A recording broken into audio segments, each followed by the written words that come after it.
Welcome to Lead Different, the podcast that redefines leadership and challenges the status quo.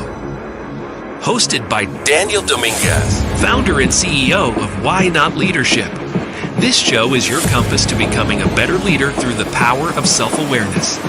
Good leaders foster teams that are engaged, empowered, and energized. Join us on this transformative journey as we equip you with the tools and insights to lead different. Get ready to challenge the ordinary and embrace self-aware leadership.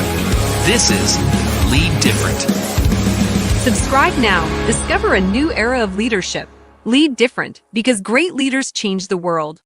Hello, everyone, and welcome to the Lead Different podcast. We're welcome to another great episode of the Lead Different podcast. Today, we are going to be talking with John Spence, a globally recognized business expert, keynote speaker, executive coach, and corporate trainer with over 30 years of experience helping organizations from mid-sized firms to Fortune 10 giants solve complex challenges with clear, actionable strategies. At the age of 26, John Spence became CEO of an international Rockefeller Foundation. He led projects in 20 countries. Since then, he has led 4 companies and received numerous awards recognizing his work in leadership and business excellence. He has been named a top global thought leader in business strategy, coaching, and culture by Thinkers 360, and one of the top leadership voices by Leaders Hum, alongside Simon Sinek and Brené Brown. Inc. magazine listed him among the top 100 leadership speakers, alongside Jim Collins, Patrick Lencioni, and Seth Godin. This guy keeps really good company. He has also been honored by Thinkers 50, and the American Management Association named him one of America's top leaders to watch, alongside visionaries like Sergey Brin and Jeff Bezos. So, wow, what an introduction. I can't wait for you guys to hear from John Spence. How are you today, John? I'm great, Dan. How are you, sir? I am outstanding. Thanks for, I know we had a little bit of trouble getting our schedules to work, but I'm so glad to have you on. Thank you for taking the extra effort. You know, it's that extra little effort that always makes a difference. So thank you for being on. I know our audience is going to get a lot out of hearing from you today. So we're excited to have you on. It's early in Albuquerque, New Mexico when we're doing this recording, but it's right in the middle of prime time for you, right in 9 a.m. There's a 2-hour difference for us. So what's going on with you today, John? I know you've had you've had a busy couple of weeks, but we finally are able to settle down and get this interview. What's exciting in John Spence's life right now? Right now, I'm in the middle of creating a strategy survey and outline for one of my top clients, about a $4 billion company. And I've been working with them for several years, but they've gotten a bunch of new people on their executive team, and I'm working a lot closer with their board. So I'm always fascinated when I get all this feedback. And this year they expanded it from only their 8 executives to about 60 of their leadership team. So it's going to be fascinating to see what all of them say about where their strategy should go. Wow. And I love what you just brought up a great point. But we're going to go, and as we talked about in the pre-show, John, I like to, kind of let the conversation flow. So you're working with a large client. A lot of coaches that I talk to are really busy because they're working with a lot of clients. And my coach says, Dan, sometimes it's better to work with one client and really go deep. And it's a client that you've been working with for a few years, and you're digging in deeper and you're doing some of that deeper work.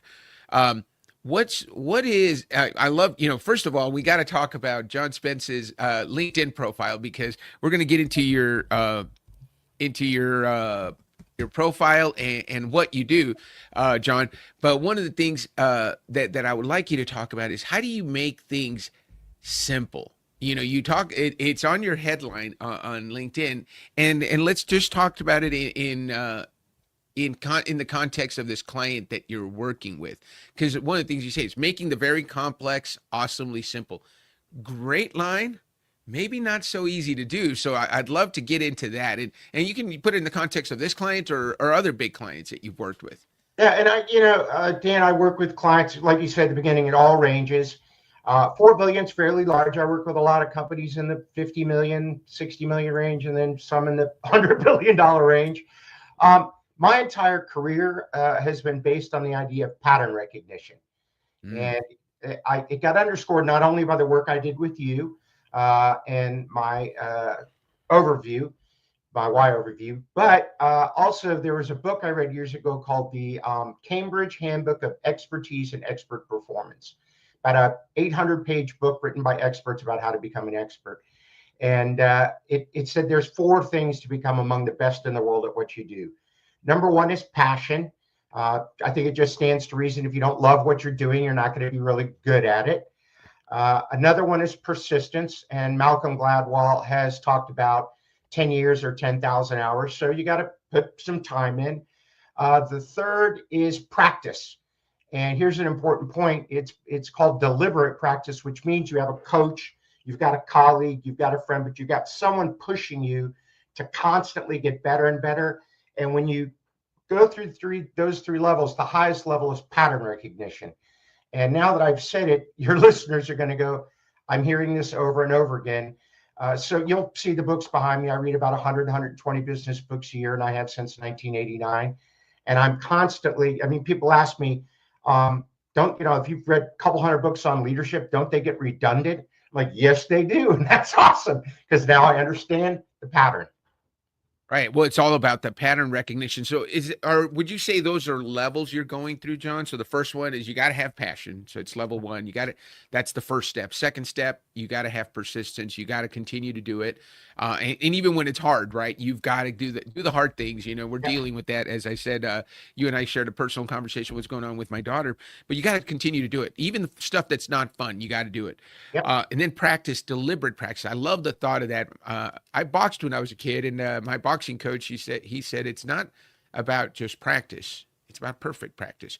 It's if you practice the wrong thing, you're going to do it wrong when you get in the ring against an opponent. You're really good at doing it wrong. Right. You don't want to go run enthusiastically in the wrong direction, right? And then the last one is that pattern recognition, which I think this is a good time for us to dig in. And I always introduce your YOS to the audience because it's so important. And when you look, if we look at John Spence's, and please go check out his LinkedIn profile. His cover says "Making the Very Complex Awesomely Simple." And then as I was introducing him, we talk about you help take complex things and help people make sense of them. So let's go over your YOS, because I think it'll be good for our coaches who are listening. Got it printed out. Fantastic. So John's why is to make sense. His how is mastery, and his what is trust. When we did his YOS discovery, which I do for all our guests, we were talking about that pattern recognition. And it's cool that we talked about that, John, because that's what I tell people. The YOS isn't about discovering your purpose. It's about discovering how you're wired and how you take action and what motivates you. So you're motivated by helping people make sense of things that are complex and challenging and that they can't overcome themselves. And that pattern recognition is probably a big part of it. How you make sense of things is by mastering them, by learning things, by reading 100 business books a year and becoming an expert, so that you can deliver solutions that people can trust, so that people can trust you, so you can be a source that's trustworthy. So you value trust, you value people being dependable, and you make yourself dependable also. So, I'd love to hear your pattern recognition thoughts, because one of the things I say about the YOS, a lot of people will say, you know what, I always knew that about myself, but now I have words to say it. That is exactly what I do. So you've probably, and again, I want to hear from you. What I want to hear is, have you always noticed yourself looking at things and saying, I know what we need to do. I recognize the pattern, and let me study it a little more so I can learn more about it, and then really give you some great information that you can trust. So let's talk about that. No, I haven't always done that, and it wasn't until, and you mentioned in the intro, that I got named CEO of one of the Rockefeller Foundations when I was 26, and I was in over my head, way over my head. As one of my board, I had 4 billionaires on my board, and everyone else was worth more than $100 million.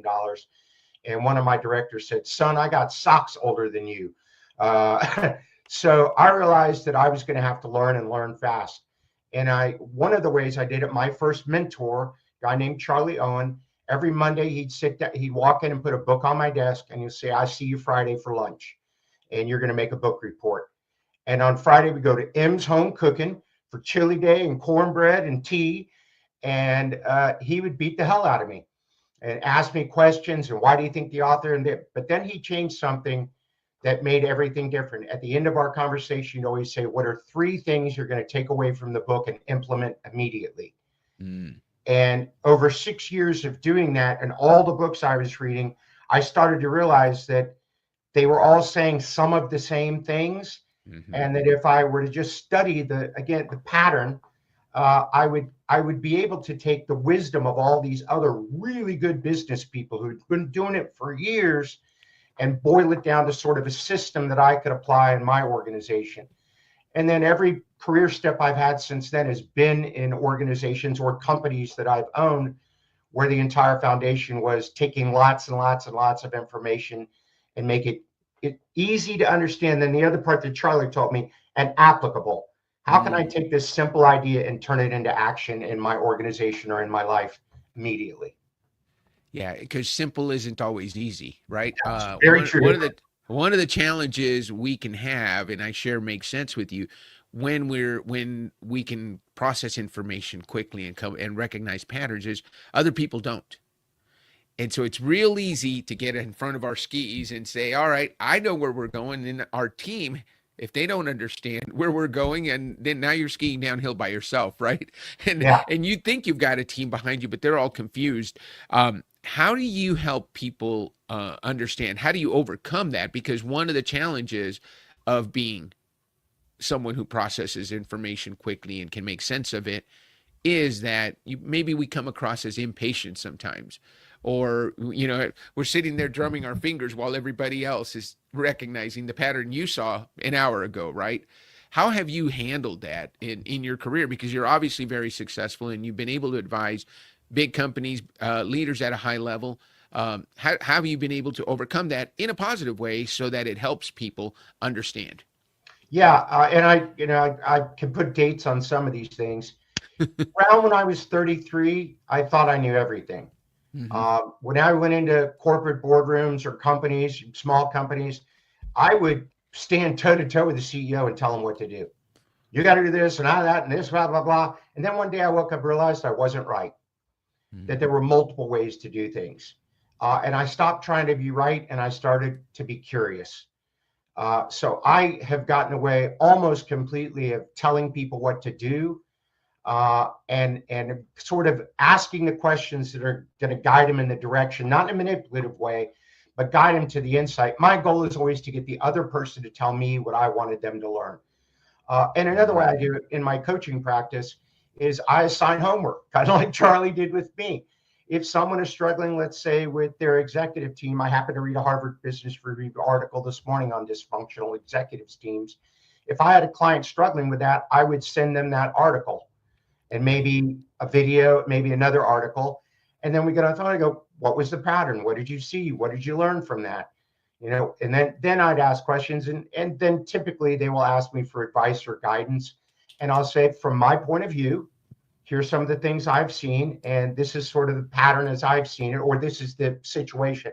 I don't use the word pattern all the time, but I try to help them see the pattern themselves, then make the discovery so that they own it. If Tim Cosby was here, he'd be so proud of you.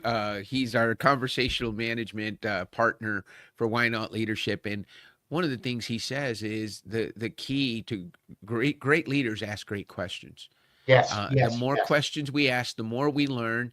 The other thing that I learned from Tim, I probably already knew it, but when people come to us as leaders with a problem, they don't really want us to fix it. They want to tell us what their solution is, and they want us to support them in implementing it. And so by asking questions, just as simple as, hey, boss, this isn't working.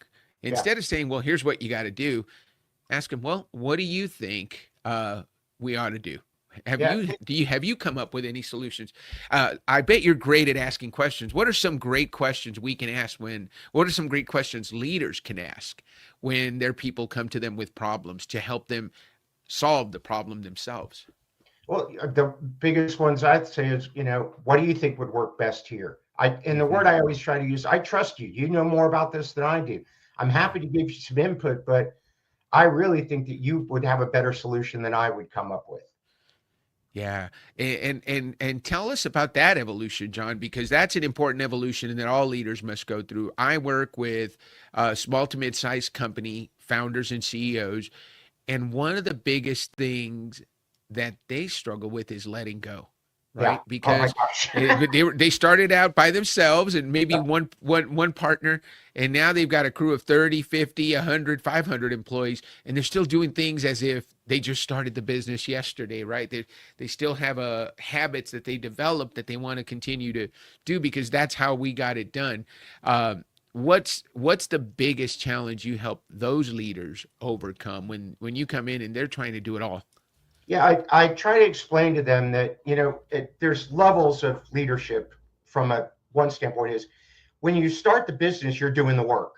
You're shoulder to shoulder with the clients, you're building the product, you're delivering the service, but you're doing the work. Then when you start to hire people, you are supposed to manage the people that do the work. Then you're managing the people who manage. You see where I'm going. Eventually, if you've got 100 people or something like that, you're 2 or 3 levels up where you're managing the people who manage the people who manage the people who do the work. Being expert at the work is no longer the most important thing. Right. Being good at working with other people, with other people, having high emotional intelligence, leading people, motivating them, guiding them is way more important than your ability to go and know how to use the machine or deliver the service. I'm struggling with one client right now that is used to doing all the work, and I'm trying to help him understand your job is to train 10 people to replace you, to do the work for you. So you've gone from worker to coach, and I try to help my leaders say you're really more of a consultant. You're consulting your staff and trying to help them become the best they can possibly be, so you can step back and look long term in the company. Look at the bigger areas, and you've got a much bigger view of the organization than they do. That's where you add the most value now, not doing the spreadsheets. Yeah, it's not your job. I tell my leaders all the time, as your responsibility increases, your responsibilities should decrease, right? Ardha Sapaya, he was part of a project that one of my fellow coaches, Jerry Lujan, did. It was a mastermind on the law of success. And Ardha Sapaya talked about leadership. And he said, in Africa, in the African tribes where, leadership is, hey, you're the chief, right? And he interviewed a chief, and he said, Chief, what's your number one job? And he said, my number one job is to find the next chief. That's the most important thing you have to do. And so you're talking about that. I think leaders who find that secret and build that next leader are going to set themselves up for success. A lot of, and I want to hear from you. What's the most challenging succession that you've ever dealt with, and how did you deal with it? Where I know I run into this a lot, where the CEO or the founder is ready to retire. They don't have anybody ready to step up. Not in the next 2 to 5 years, and because they haven't built that person up, they can't retire, so they're kind of stuck. What's the most challenging transition like that you've ever gone through, and how did you help them deal with it? Well, I would put it at 2 levels. And I'll go the higher level in a larger company now. I just went through those not too long ago. I was coaching a CEO and his entire executive team, and the CEO took a position at another organization almost, without any warning, really. He gave a month to stay and do the transition, but there was no succession plan. He had not tapped anybody. 3 of his executive team put their hat in the ring to try to replace him, and they didn't replace any of them. None of them got the job. They brought in a new CEO, and it was total chaos. It still is chaos. And that was a thing where, I'm happy he got the new job, but the organization was not able to continue to work as well without him there because he hadn't thought it through. The other one that's really hard with family-owned businesses is when the first generation tries to turn it over to the second generation. And no matter what you do, if you started the business, no one else can run it as well as you do. And then I've unfortunately seen nepotism where the son or daughter is not qualified to take over the company, Right. but because they have the same last name, they're put in that position. And not only does it upset people that have been there for a long time or people that are more qualified, but it also it causes problems in the company. Then the other thing I see is the older person who stepped out as CEO keeps trying to jump back in and fix stuff and do stuff. It can't just walk away and leave it to the next generation. Or if they bring in a CEO, after you've run a company for a long time and you've made all the decisions and you've got, it's an executive assistant, you got this, you got a whole bunch of employees, you got all this power. And then one day you don't. It's a big transition for a lot of people. Yeah, I would say this, John, and this is a great, I'm going to put you in, and you said I could come at you from any direction, so I'm Any going direction. to. My dad just left me I'm going to put you in a hypothetical. My dad just left me the business. I'm not near qualified, but you're my coach. What do you want to work with me on? Because I'm not ready. It's obvious. Everybody around me knows I'm not ready. I'm like that 26-year-old John Spence that's a CEO, and everybody around me is saying, hey, I've got socks older than you, kid. So how do you coach the leader in that position? What's the most important thing? Because I know that there are those people out there. There's always that imposter syndrome. I'll never do it as well as my dad. Number one, there's that lack of insecurity that's gonna hit you. There's all these people that have known you since you were 10 years old or 5 years old that have seen you following dad around the office, and now you're the 26-year-old CEO. What are some things you would do with that young CEO who just stepped into the role to help them succeed? Because your job is to help them succeed as a coach, right? So tell me about that. Let's talk about that a little bit. Yeah, the first step I'd have would be to understand what the business needs immediately. Okay. What's the most pressing issue in the business, and can I coach that young person up to be able to handle that major pressing issue or issues? What are the 3 or 4 things that drive the success of the company? And I'm going to look for where's an area that they have expertise, or I could assist them in getting the level of expertise they need to either address that major issue or coach them very strongly on how to build a strong executive team and have trust in that team, and help them understand you've got some people here that have been doing it longer than you've been alive. You do run the company, but you've got people that you can lean on that have done this for decades. Let's go and find a way to build that team together. And if it's a decent company with a good culture and it's family owned, a lot of people that work there know that the next generation is going to take it over. And if it's a good family owned business, that youngster, I met with somebody with lunch the other day, and I said, yeah, I had lunch with this kid. And I asked him at the end how old he was. He went 38. And I went, oh man, that's bad. But that if you can surround that person and help them understand that, and tell the team, you need to help coach them up too. You knew you weren't going to become CEO. It's family-owned business. You've known for, hopefully a kid has been working there a little bit. They don't just parachute in. They've been working there 5 or 10 years and get to know the business a little bit. If you've got a good culture, the rest of the team knew that John is going to step in and become the CEO, even if he is young. Yeah. Leadership is hard, right? We know that. One of the things we do at Why Not Leadership is work around leadership. I think if leadership is done right, everything else takes care of itself. Just like if you take care of people, the numbers come around. In terms of leadership, what's the biggest thing that you work on with that leader? How do you assess what they need and what they need to do next? I love the fact that you said, hey, let's build a strong executive team, because I can see where if I'm Joe CFO who thought I was be CEO and I didn't get it, when the new CEO comes in and says, hey, I really need you, and this is what we need to do, it kind of reminds me of my time in the military. So you were that 26-year-old CEO, and you had board members who, who, as I said, had socks older than you. I was a young second lieutenant in the Army, and you come in and your crew, my platoon sergeant, had been in the military, 23 years.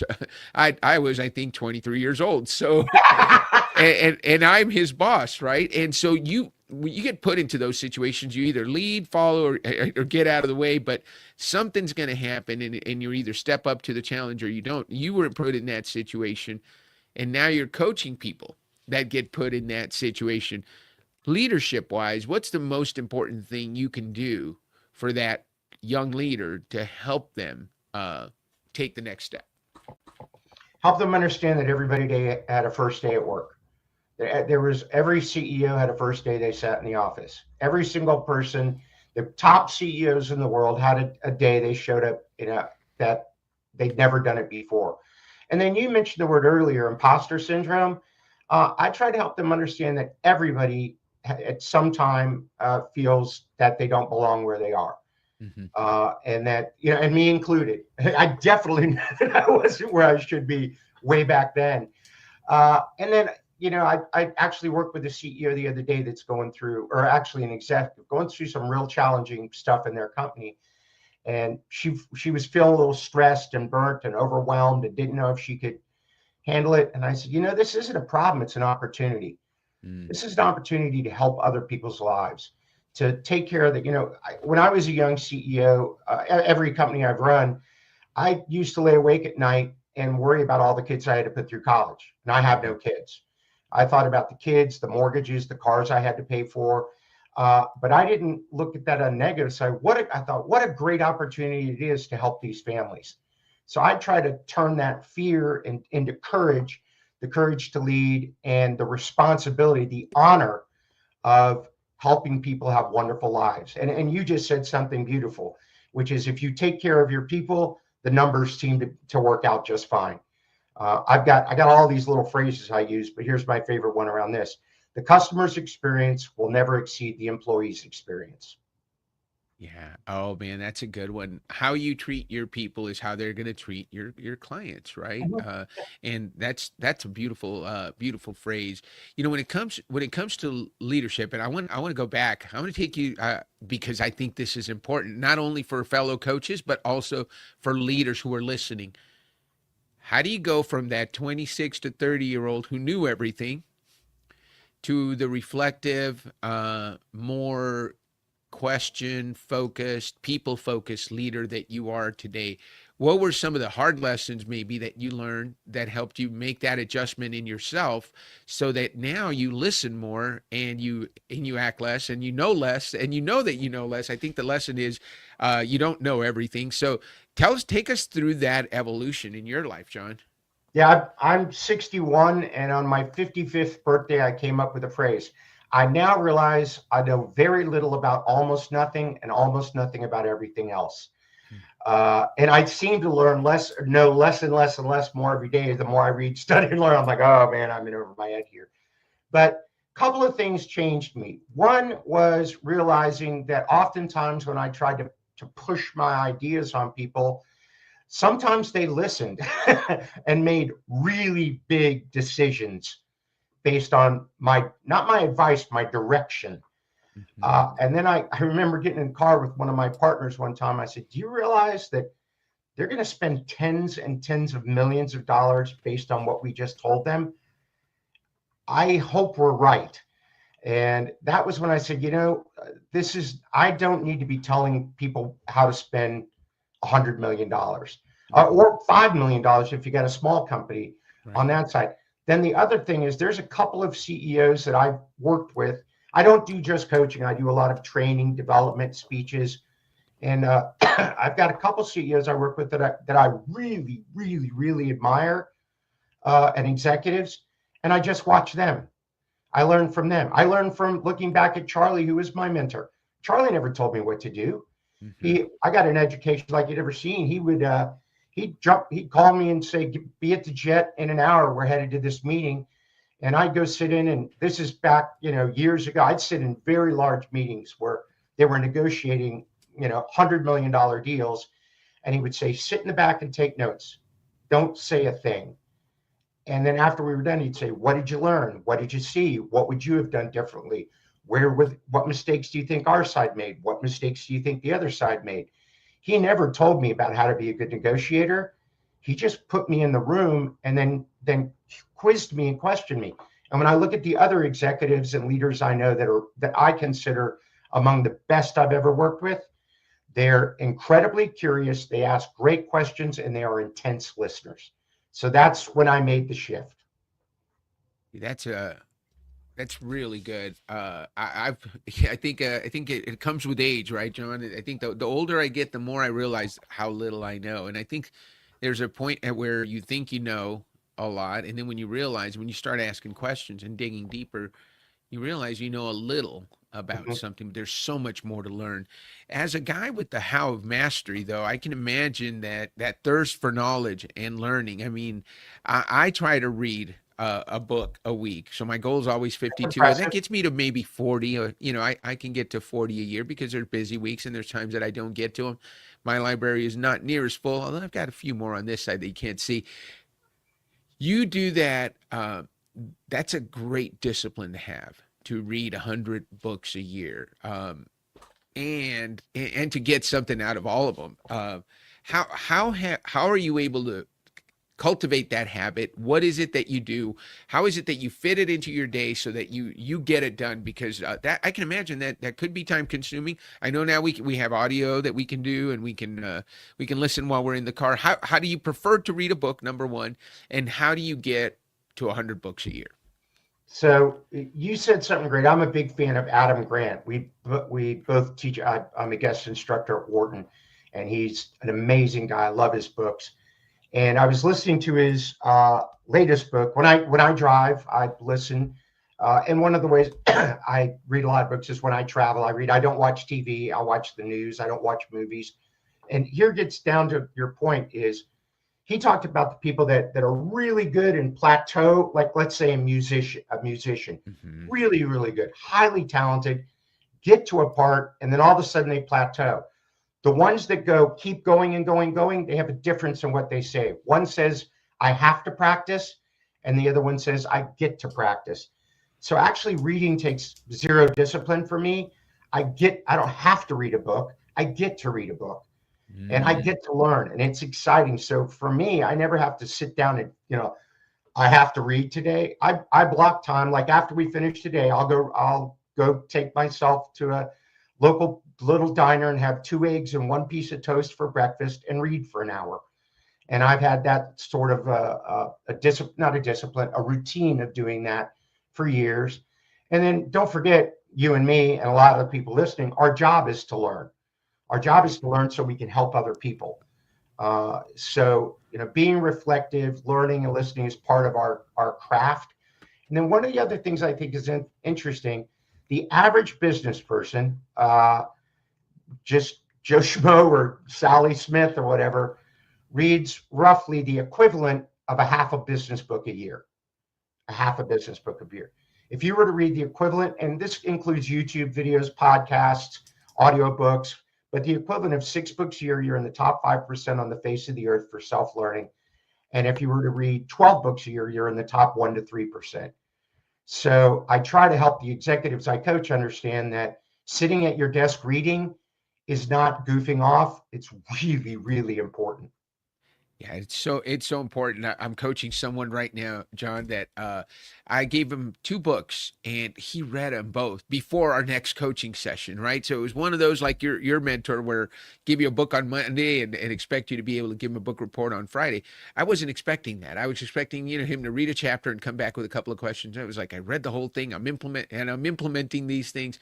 It's one of those people it's a joy to coach, right? Because they're ahead of what your expectations are of them. And I love that. So, John, as you mentioned reading, and learning, right? And that habit, I'm cultivating. I'm always trying to create good habits. It's just like exercise, and like you said, you go and you've got to eat, so you might as well read for an hour while you're eating, right? And you could watch YouTube. Podcasts have become so big. I learned so much from listening to smart people talk to other smart people and share their leadership lessons or whatever it is that their expertise is in. What's a podcast that you're excited about right now that you've maybe run into recently? You say you listen in the car, either to books or podcasts. I wonder if there's one that you've run into recently you'd recommend.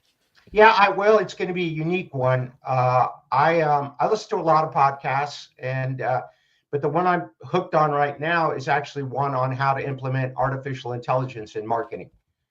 I used to own a marketing and advertising firm, but now I help some of my clients look at it. But really, for me, as a coach, a speaker, trainer, I was trying to look at how can I create efficiency, target better, understand my target customer better. When you and I did my assessment, and I brought it here, here's what my clients want, and it was from your assessment. They want a problem solved, they want someone with deep knowledge, and someone I can trust. So I've been thinking about how can I take my buyer persona and use artificial intelligence to help me get laser focused on the ideal client for any one of the areas that I'm in. So it's it's the marketing. Gosh, I can't think of the name of it. That's all right. If it comes to you, we'll put it in the show notes because I know people will want to know. So I'll make sure we put it in the show notes at the end, or if it comes to you later, just throw it out at us. I love that you've already found value in discovering your YOS and are implementing it in terms of looking at, hey, what are your clients looking for and what is it that you can give, right? Because as a guy who's going to solve a problem, bring deep knowledge, and develop trust, that's who you probably, if they're looking for that, John's your guy, right? Yeah. So that's fantastic. I'd love to just get into there's three things you do: you coach, you speak, and you train. Yep. And that's, I love it. It's simple. There's three things I do, right? But there's a lot that goes behind getting on it. You don't just get on a stage. People don't just, maybe for you they do, but people aren't just picking up the phone and saying, "Hey, John, will you coach me?" By the way, I've whatever your fee is, I've got it covered. And as a trainer, people aren't, knocking down your door again, saying maybe they are, but I think that's referrals. It's how do you handle everything that goes into putting you into your zone of genius, where you're on a stage, you're one-on-one with a client, or you're training a team, because there's a lot that goes into that. Tell us about how you organize Team John Spence to get all that stuff done. And Adriana, by the way, great gal, just interacting with her as we were getting you set for the podcast. So I know you've got a right-hand person that's taking care of the little things, so you can show up and just be yourself on this podcast today. But tell us about that organization. Yeah, it's what I learned a long time ago is if you're generating enough revenue, hire someone to do the stuff you're not good at as soon as you can afford them. Adriana, who works with me, which is really interesting, she lives let's go the last month with her, 2 months. She lives in Madrid. She was recently in Rome. Then she went to Cyprus. Then she went to Puerto Rico. Then she was in Miami. Then she was I think she's still in Havana right now, and then headed back to Madrid. And I'm able to get, with the advent of the internet and Zoom and everything else, I could get the best talent in the world. And I hired her, or we hired her, right out of the University of Florida, where I live, with a master's in international business. And then the pandemic hit, and we didn't see her for about 3 years. She has been one of the best employees we've ever had in our company. But I figured out that there's some things I'm not good at, and I could afford to have someone else do those things and be world-class at them. I'm in a really great place in my career where the only thing I have to worry about is content, is getting better, smarter, faster. And then, you said no one picks up the phone. I would say we have about a 90% close rate.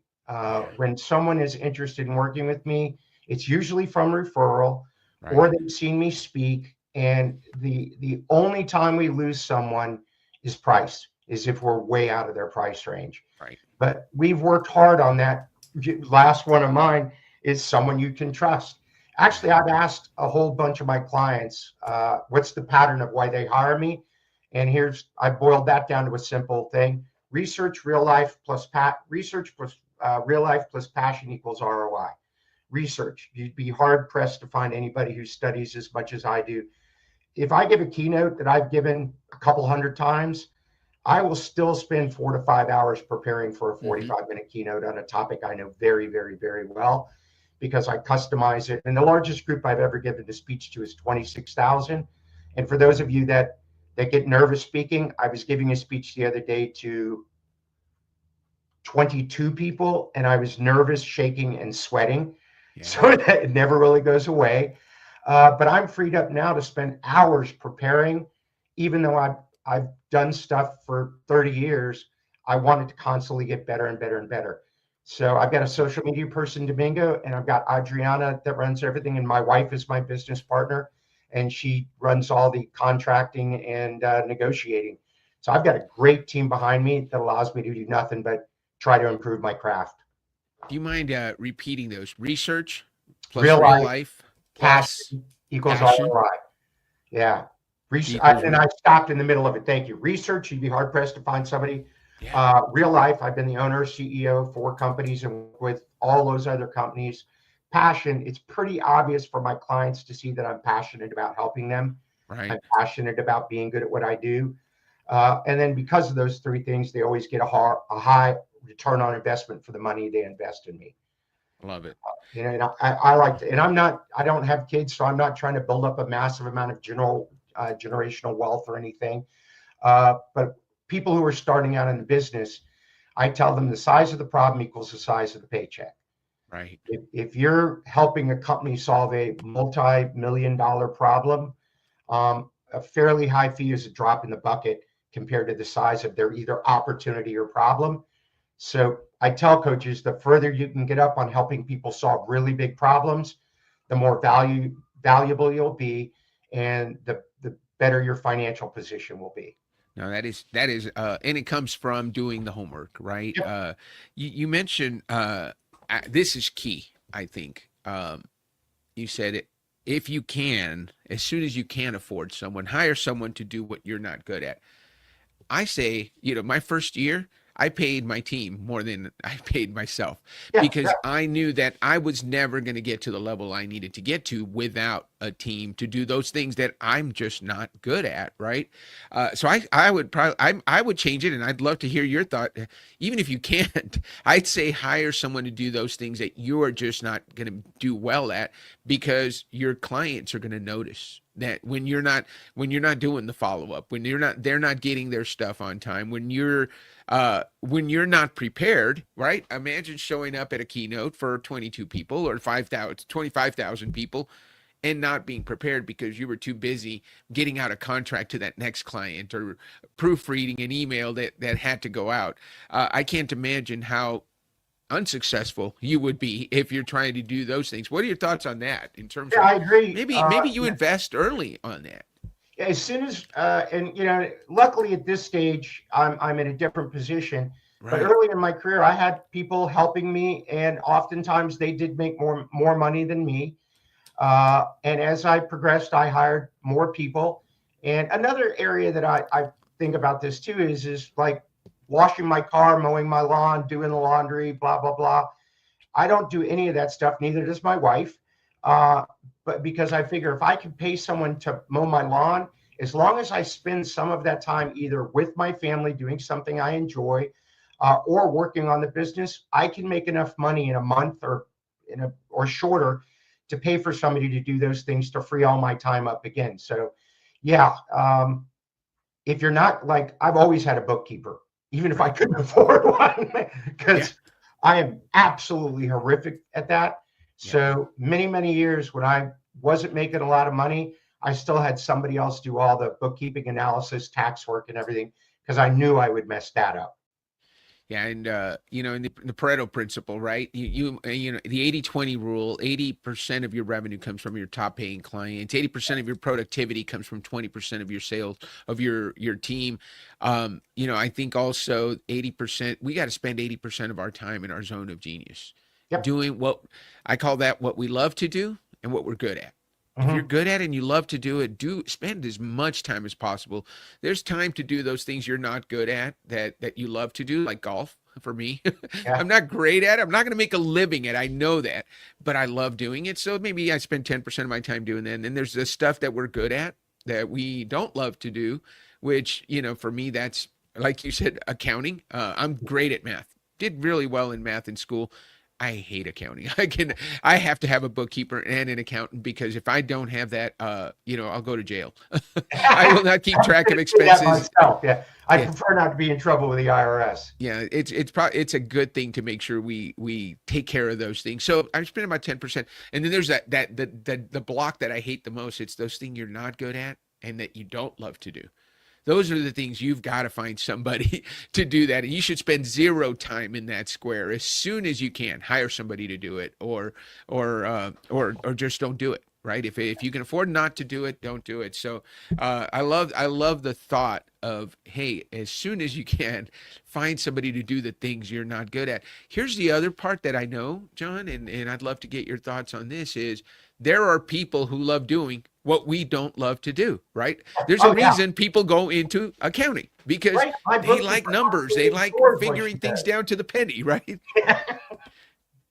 And I will guess, and I'll say, you know what, that's good enough. And good enough is not good enough when you're reporting your taxes, right? Bingo. I love that. John, give me a something you're doing now as a leader, as a coach of leaders, as a speaker, as somebody who's making a big difference in the world, that you would never have thought you'd be doing.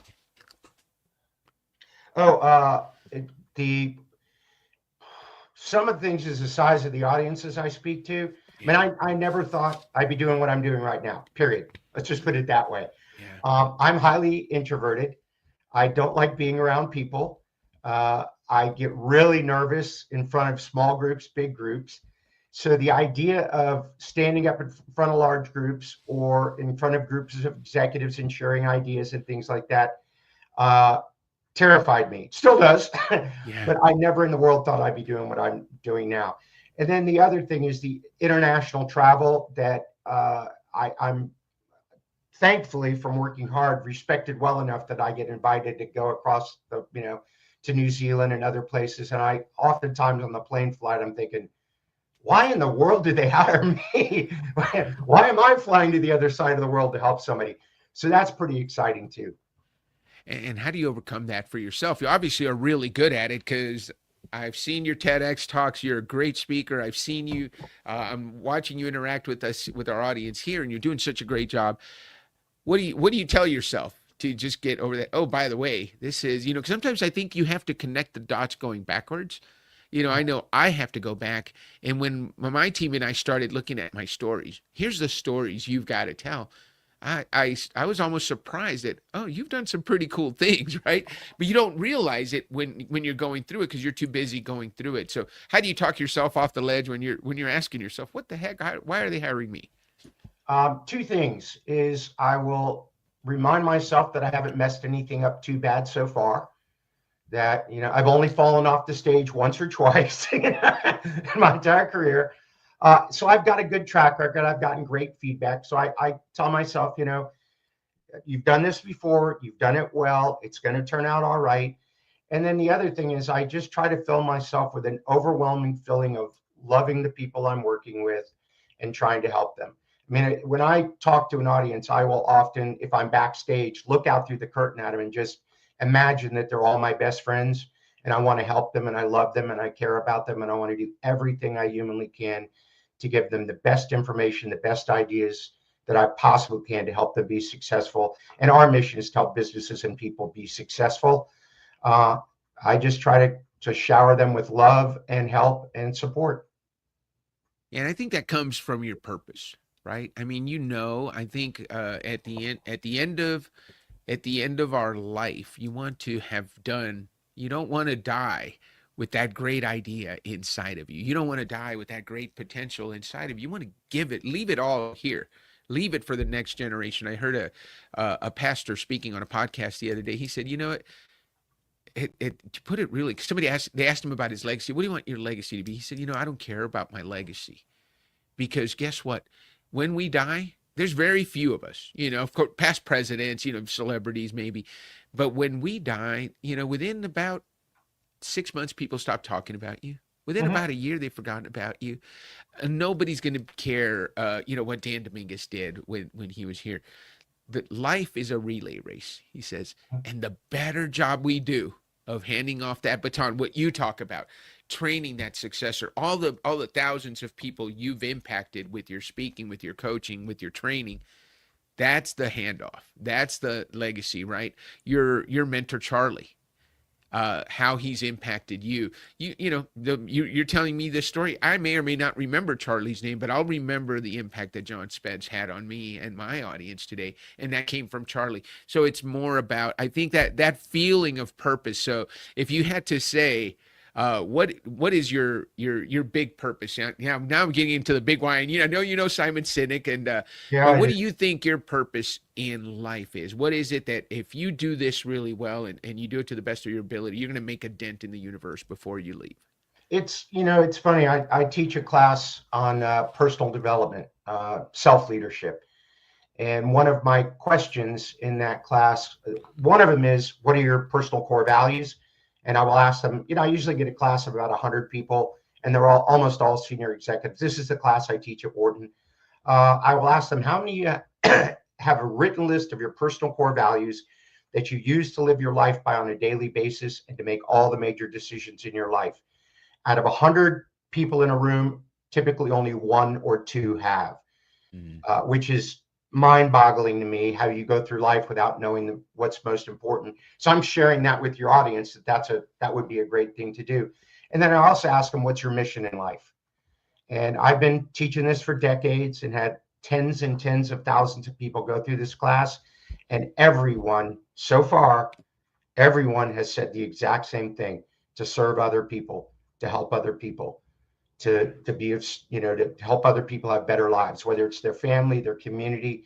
So mine is, I just want to be a person of kindness and love, and to do everything I can to help other people be happy, successful, and live a life of a balanced, joyful life.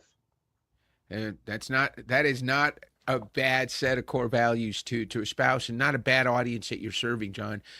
One last question before, we gotten into this great conversation. We usually go 30 to 45 minutes, but I love the way we're talking, and I hope you appreciate, and thank you for staying on.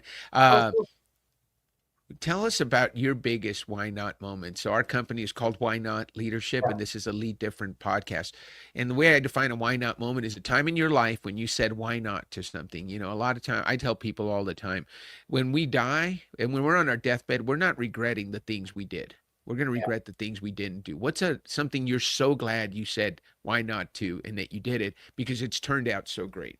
I'll say it as a habit. In every company I've worked in, or every project, and I especially remember this back at the Rockefeller Foundation, when they'd say, we need someone to go do A, or we need someone to fly here, we need someone to go here. And I just go, I'll do it. And why not? I'll learn something. We need someone to fly to Alaska and help negotiate a big deal with Arctic Alaska. I used to work for Don Tyson too, who's on my board. Somebody's got to fly to Alaska and do this. I'm like, I'll do it. Why not?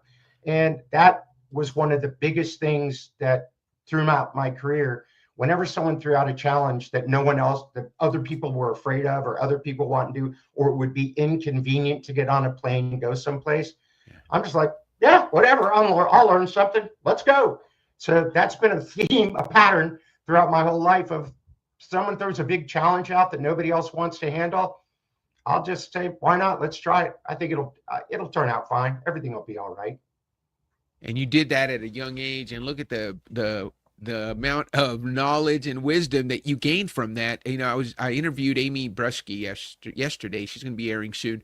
She's the president of the 𝘠𝘁 Corporation. Oh, okay. And she said she took your approach for 5 years. She said yes to everything. She made a commitment for 5. I'm just going to say yes. So like you, she said, why not? You need somebody to go do that. I have a feeling that your special talents and gifts of being able to process lots of information really quickly, to be your ability to learn things at a deep level and to build trust were beneficial in you being able to say, why not me? Because I know, hey, you know what? I know I can figure it out. You had that confidence. I'm going to learn what I need to learn so that I can show up and be somebody that they can trust. And so I can imagine but I think what I want to make sure our listeners understand is regardless of what your gifts are. So for me, I lead with contribute. I want to make a difference. I want to challenge the status quo and do things differently. And I want to help people make sense of things. So again, if I say why not to something, I have the same confidence that, you know what? I'm going to go there and make a difference. I'm going to go find out how I can make a difference. And I'm going to challenge them to do something that they're probably not comfortable doing. And that's okay. I'm going to give them a new perspective. And then I'm going to help them make sense of it. John, on the other hand, he's going to get there and he's going to help them make sense of it first. Then he's going to say, here's all the research I've done. Here's the homework. Here's what I know from my many years of experience. And even though you were 26 years old, I can bet you did a lot of reading and a lot of homework before you got there.